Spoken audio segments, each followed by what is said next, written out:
What is truth, knowledge, and belief? I don't understand. I should go to that.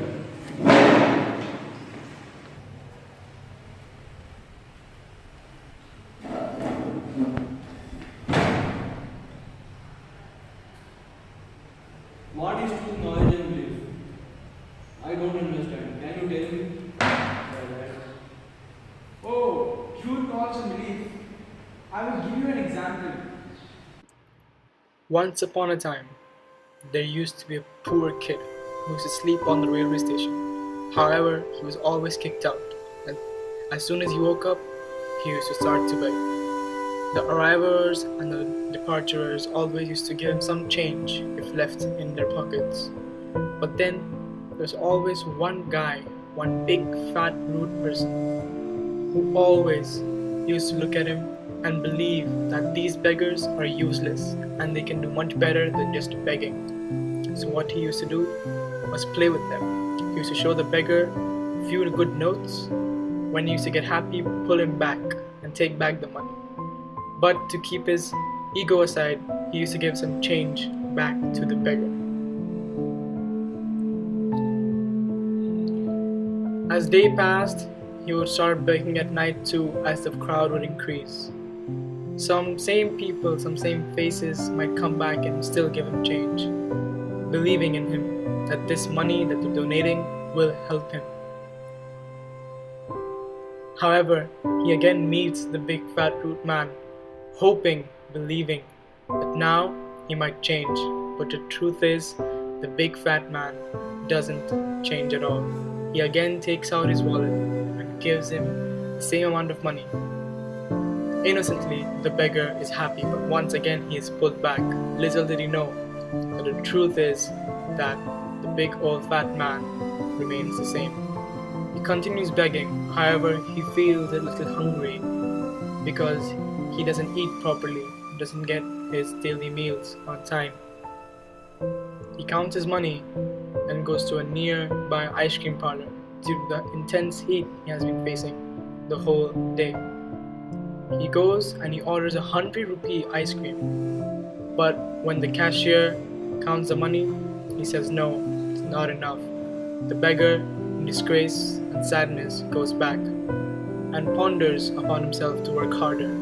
The next day, he goes to the railway station with a shoe polish and some white cloth to polish some shoes. He finds a young businessman who doesn't actually need the polishing of shoes. However, he believes that him helping a poor kid will bring a good deed in his books, as he has a lot of money to share. He continues polishing his shoes without knowing that the businessman is really generous. And when it's time to pay, he will witness something he has never before. He continues polishing innocently, and once he's done, the businessman feels proud that he's done such a good job to a clean shoe itself. He asked for 20, but in return, he got a 50. He felt happy. He thought, no, shoe polish is just not enough. He goes home, trying to ask if they could clean or wash dishes.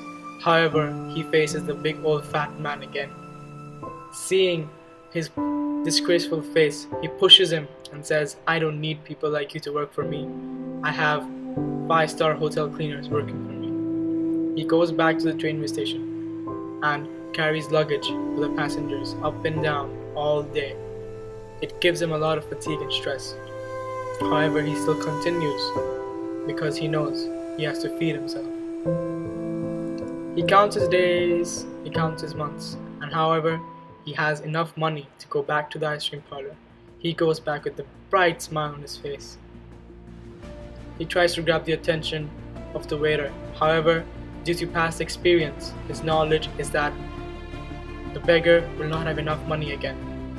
But in compulsion, he comes back, taps his shoulder, sees that there's a lot of coins in that small bucket.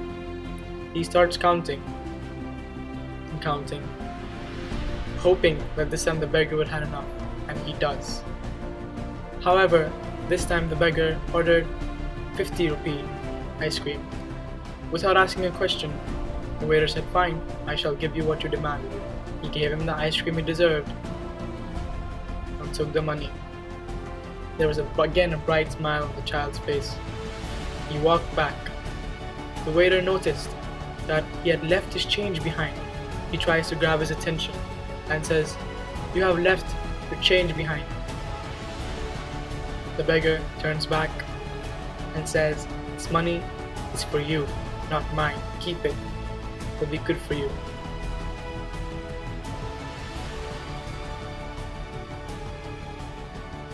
The waiter was shocked and astonished. The truth was, he had extra money and actually gave it back. So, son, did you understand? Yes, Dad, this was very helpful. Good, I'm glad you understood. So, who was the poor kid then? The poor kid. The poor kid was me.